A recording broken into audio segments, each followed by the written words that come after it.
Hello, my loves. This is Elizabeth with World's Cup of Joe. Awaken your soul. I love to be able to share my examples of balancing my twin flame with you guys because I really hope that my situations can really help guide you in how to balance when things come up. And last night, I had to balance anger. It was sort of a different experience for me. I don't really get angry at my person for things that I'm not triggered by. And last night wasn't a trigger, so it was a different kind of anger that I had to balance, and I will explain this. So normally my anger at my person comes from triggers that he stirs up within me. Well, last night it was angry at something he did that wasn't a typical trigger for me. So we all went out to celebrate and have a dinner together. And on the drive back, my person can be angry when he drives. He's very, he does not like to drive, so he wants to get to the destination as quick as possible. And when people are slow, he gets annoyed. And we were driving, and he and this other car on the freeway started flipping each other off. Well, I was irritated at first because I have children in the car. I don't want him getting angry, knowing that people can be a bit crazy when driving. And the next thing I know, this other car is following us. And not just following us for a couple minutes, but 10 minutes pass, and this guy's right on our tail on the freeway with his brights sort of flashing in our rear. And I get annoyed with my person, and he can sense that I'm super irritated with him. And he looks over and he says, "Are you okay? I'm sorry I did that." And I was like, no, I'm not okay, because this stranger's now following us with their brights on, and I have kids in the car. And so the next thing, we are pulling now onto the backcountry roads to get to our house, and the guy pulls off the road following us still.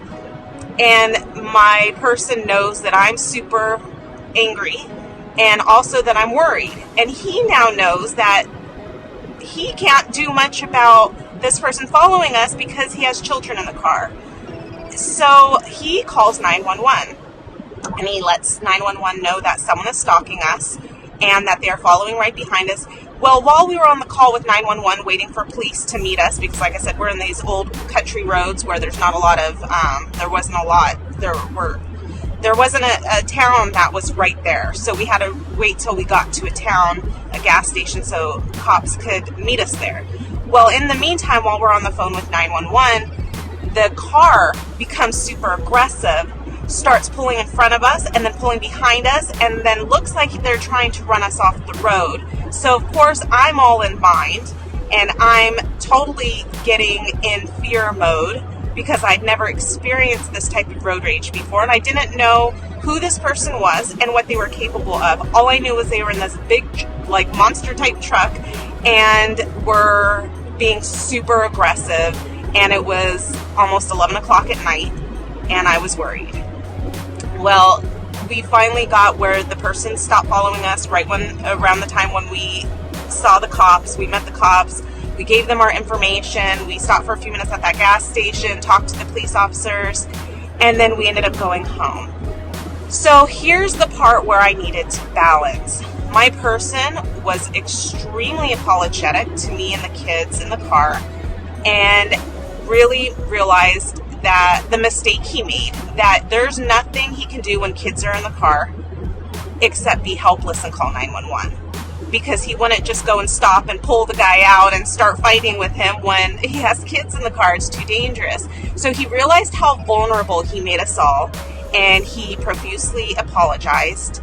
And I really had to lose my energy to get out of anger at him, because I thought what he did was really, for lack of a better term, dumb.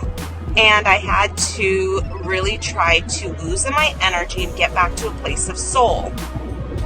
So, because I know if I were to have responded from mind, it would have been a big fight. And that's okay. That's okay. There are certain times that's going to happen. But I didn't want to get to that point. I really, really wanted to challenge myself to be able to just sit on the anger and watch it dissipate. And I really intentionally worked hard last night with this, because we had about a 20-minute drive home after this whole situation happened.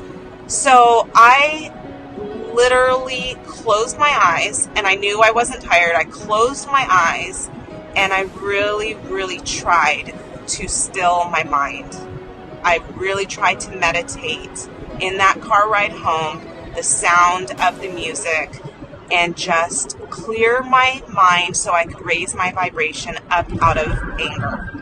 And I repeated certain mantras in my head over and over, that I am soul, that I am the observer of the anger, I am not the anger. And it became a reminder that everything that occurred was part of the 3D, that at the end of the day, my soul does things for the best and the highest good. However scary last night appeared, maybe it was because my person will never do that again, and maybe that stopped a future, even worse person from being near us on the road that he may have flipped off in the future. I don't know. But I had to remind myself, don't judge, and just look that we all stayed safe and that it happened, and my person knows he will never do that again. And I had to come back to a place of unconditional love, which is what this connection is. And I told myself as I was angry, how would my person, how would he respond if I sincerely apologized and knew what I had done was wrong and told him that? How would he respond in a situation that had made him angry and I apologized sincerely and knew that I would change my behavior? He would forgive me. He always has forgiven me. He's never held a grudge and thrown things back at me, because our connection is unconditional.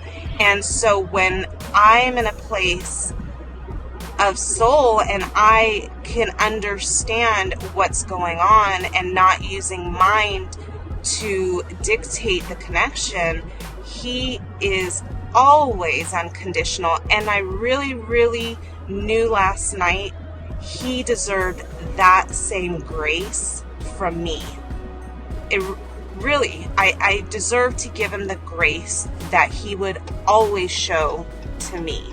So we got home. He again apologized. He again told me how sorry he was, how embarrassed and humiliated he was, how terrible he felt for putting us in a position where we were scared and vulnerable. And he learned his lesson. He would never do that again. And I forgave him. I hugged him. I kissed him. And I let him know, I accept your apology. And we went on with our night after that. And there was no more anger. I completely released it.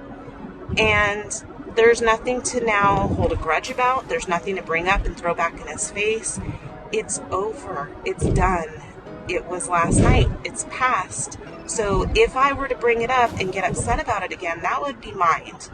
And I am working on aligning with soul every moment I get, which means I'm going to behave the way I know soul would, which is it doesn't look back. It doesn't look back. It starts fresh every new now moment. And I am my soul. And everything in the 3D is a chance for us to balance different kinds of energy that present themselves to us, different types of situations, different types of triggers. And it's all for us to learn how to get out of those lower energies of mind and raise ourselves back up into soul. That's the lessons of this journey. And when you can get to a place where it gets shorter and shorter and less painful and less hard each and every time, you know you're making progress. I hope this message has helped. Again, this is Elizabeth with World's Cup of Joe. Awaken your soul.